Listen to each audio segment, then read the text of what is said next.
ஸ்ரீ அன்னை சமையல் குறிப்பு சேனலுக்கு வாங்க, வெல்கம். இன்றைக்கி பைனாப்பிள் கேசரி எப்படி செய்கிறதுங்கிறத பார்க்கலாம். பைனாப்பிள் கேசரி செய்கிறதுக்கு தேவையான பொருட்களை எடுத்து வச்சுருக்கேன். அதை இப்போ சொல்கிறேன், பார்க்குங்க. பைனாப்பிள் 1/2 கிலோ சுத்தம் பண்ணி தண்ணி ஊற்றாமல் ஜூஸ் எடுத்து வச்சுருக்கோம்.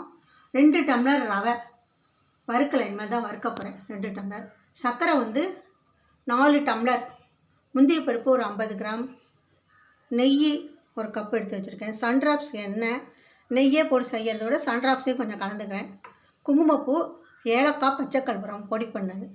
இப்போ எப்படி செய்யலாங்கிறத பார்க்கலாம். முதல்ல நெய் விட்டு முந்திரி பருப்பை கொஞ்சம் வறுத்து எடுத்துடலாம்.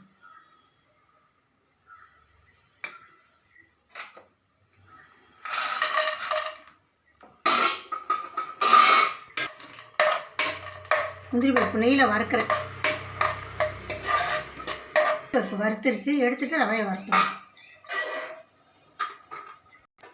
முந்திரி பருப்பு பொரிச்சு எடுத்துட்டோம். இப்போ சன்ட்ராப்ஸ் எண்ணெயில் ரவையை வறுக்கிறேன். ரவை எண்ணெயும் இருக்குது, சன்ட்ராப்ஸ் எண்ணெயும் ஊற்றி ரவையை நல்லா வறுக்கணும். வறுக்கிறேன். 2 டம்ளர் ரவை போட்டு வறுத்துறேன். நல்லா பொன்னரமாக வறுத்துடலாம். நல்லா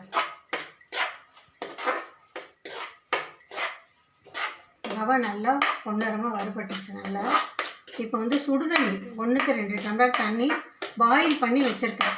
ரவை வெந்ததுக்கப்புறம் தான் நம்ம சர்க்கரையும் அன்னாசி பழம் ஜூஸ் எடுத்து வச்சதை ஊற்றணும். அதனால் நான் இப்போ தண்ணி ஊற்றிடுறேன். நான்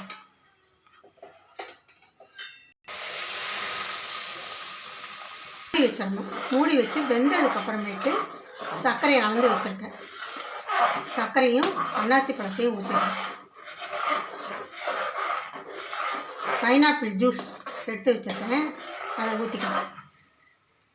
போட்டுறேன். ஒரு 2 நிமிஷத்தில் வெந்துடும். வெந்ததும் சர்க்கரையும் பைனாப்பிள் ஜூஸை ஊற்றிக்கலாம். நிமிஷம் ஆயிடுச்சு, ரவை வெந்திருக்கும், எடுத்துடலாம்.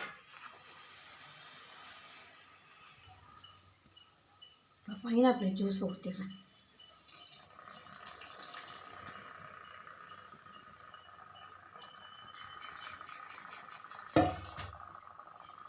அப்படியே தண்ணி விடாமல் அரைச்சி வச்சுருக்கோம். இதை அப்படியே கிளறிட்டு அதுக்கப்புறம் சர்க்கரை போட்டுடலாம். பைனாப்பிள் ஜூஸ் போட்டு நல்லா கிளறிட்டேன். இப்போ சர்க்கரையை போட்டுடலாம். சர்க்கரை அளந்து வச்சுருக்கேன். 2 டம்ளருக்கு 4 டம்ளர் சர்க்கரை போடுறேன். சர்க்கரை போட்டு இப்போ கிளறி விட்டு முந்திரி பருப்பை போட்டுடலாம். சர்க்கரை போட்டு ஒரு 5 நிமிஷமாக கிளறிட்டு இருக்கேன். நல்லா கிளறிட்டேன். இப்போ நல்லா வாசமாக இருக்குது. பைனாப்பிள் வாசம் கேசரி சூப்பராக வந்துச்சு. இப்போ கொஞ்சோண்டு ஒரு சிட்டிகை ஏலக்காய் பவுடர், முந்திரி பருப்பு போட்டுருவேன். நெய் கொஞ்சம் ஊற்றிடுறேன். ஒரு சிட்டிகை ஏலக்காய் போட்டிருக்கேன். ஒரு சிட்டிகை போட்டுவிட்டேன். ஊற்றிடுறேன். இப்போ மேலாக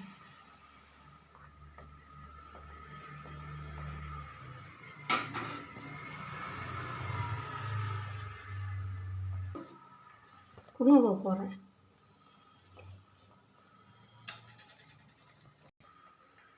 குங்குமப்பூ போட்டேன். இப்போ நெய், முந்திரி பருப்பு, சும்மா ஒரு சிட்டிகை ஏலக்காய் பவுடர் போட்டிருக்கேன். ஏன்னா இது பைனாப்பிள் கேசரிங்கிறதால. இப்போ பார்த்தீங்கன்னா ரொம்ப சுவையாக இருக்கும். நம்ம வீட்டில் இருக்கவங்க எல்லாருமே விரும்பி சாப்பிடுவாங்க. இப்போ டேஸ்ட் பண்ணி பார்த்திங்கன்னா ரொம்ப சுவையாக இருக்கும். அன்னை சமையல் குறிப்பு சேனலில் இன்றைக்கி பைனாப்பிள் கேசரி எப்படி செய்யறதுங்க பார்த்தீங்க.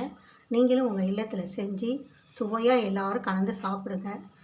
அன்னையின் சமையல் குறிப்பு சேனலை லைக் பண்ணுங்கள், ப்ரெஸ் பண்ணுங்கள். Thanks for யவர்